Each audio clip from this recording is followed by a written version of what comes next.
Baik, bismillahirrahmanirrahim. Assalamualaikum warahmatullahi wabarakatuh.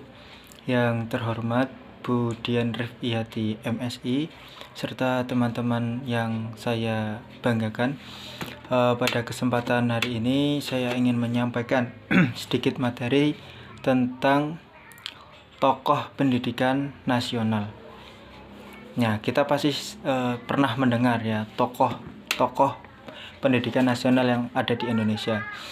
Seperti yang tidak asing bagi kita, yaitu Kiai Haji Hajar Dewantara, kemudian ada Dwi Sartika, kemudian ada Kiai Haji Ahmad Dahlan, kemudian ada Kiai Haji Hasyim Asy'ari dan lain sebagainya.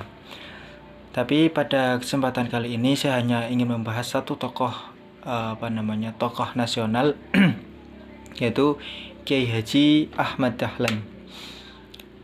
Sebagaimana yang telah kita ketahui bahwa tokoh pendidikan nasional itu merupakan orang yang berjuang dan berjasa dalam dunia pendidikan.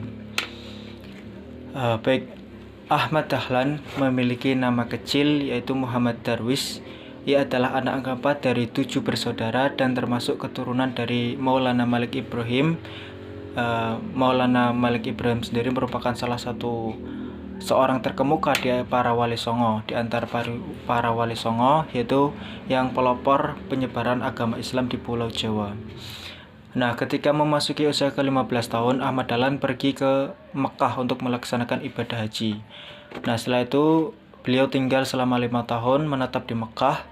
Kemudian pada 5 tahun periode tersebut, Ahmad Dahlan pun mulai berinteraksi dengan para pemikir, para pembaru, para ulama, yaitu ada Muhammad Abduh, kemudian ada Rashid Ar-Ridha, dan Al-Afghani hingga Ibnu Taimiyah. Hingga setelah usai pulang dari Mekah sekitar tahun 1888, kemudian Muhammad Darwis mengganti namanya menjadi Ahmad Dahlan sebagaimana yang telah kita ketahui saat ini. Kemudian pada tahun 1903 Ahmad Dahlan pun kembali ke Mekah dan menetap di Mekah selama 2 tahun. Nah, ketika kembali ke Mekah untuk kedua kalinya, Ahmad Dahlan pun memiliki kesempatan untuk berguru pada Syekh Ahmad Khatib. Nah, Syekh ini, sang guru ini juga merupakan guru dari pendiri Nahdlatul Ulama yaitu Kiai Haji Hasyim Asy'ari. Kemudian pada tahun 1912 Ahmad Dahlan mendirikan Muhammadiyah di Kauman Yogyakarta.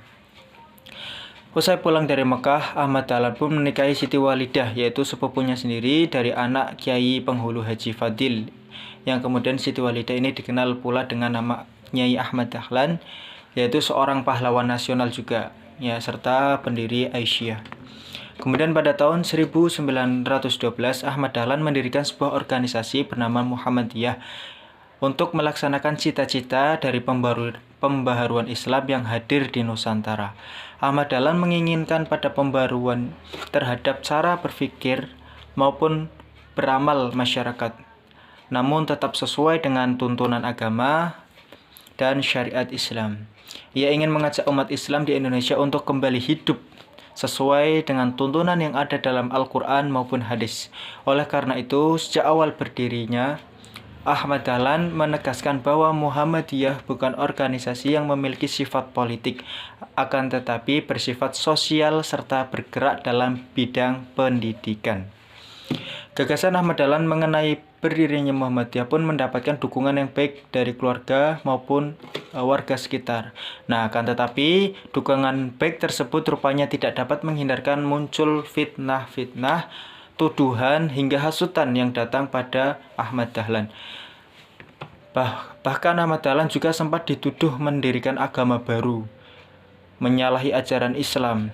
Ada pula orang-orang yang menuduh bahwa Ahmad Dahlan adalah sosok kiai palsu, sebab ia telah meniru bangsa Belanda yang beragama Kristen, mengajar pula di sekolah-sekolah Belanda. Nah, pada saat itu Ahmad Dahlan memang sempat mengajar pelajaran agama Islam di salah satu sekolah namanya Osvia, yaitu di Magelang, yaitu merupakan sekolah khusus Belanda dan sekolah khusus untuk anak-anak para kiai, para priai dan bangsawan. Bahkan ada pula beberapa orang yang hendak membunuh Ahmad Dahlan pada saat itu.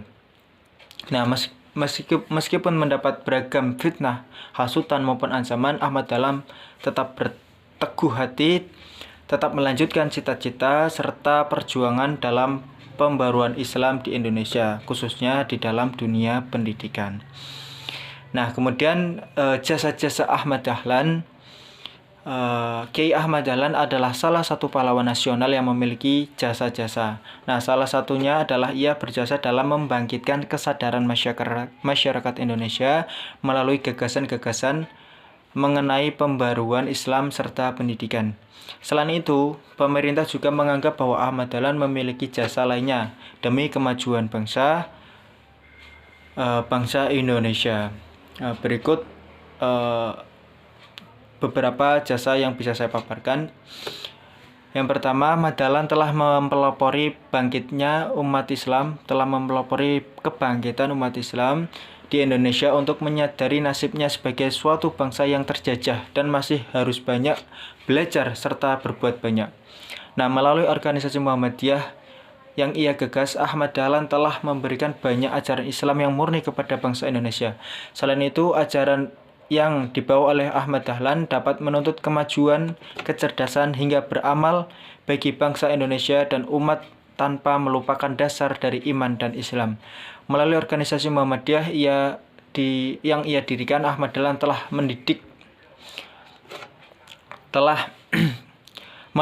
mempelopori amal usaha sosial serta pendidikan yang sangat diperlukan dalam kebangkitan serta kemajuan bangsa dengan jiwa serta ajaran Islam. Itulah beberapa jasa Ahmad Dahlan dalam memajukan bangsa Indonesia. Poin-poin tersebut telah termaktub dalam Surat Keputusan Presiden nomor 657 pada tahun 1961 yang menjadi surat keputusan bahwa Ahmad Dahlan adalah pahlawan nasional. Mungkin itu saja yang bisa saya sampaikan. Kurang lebihnya mohon maaf apabila ada tutur kata yang tidak berkenan atau kurang berkenan. Terima kasih atas perhatiannya. Assalamualaikum warahmatullahi wabarakatuh.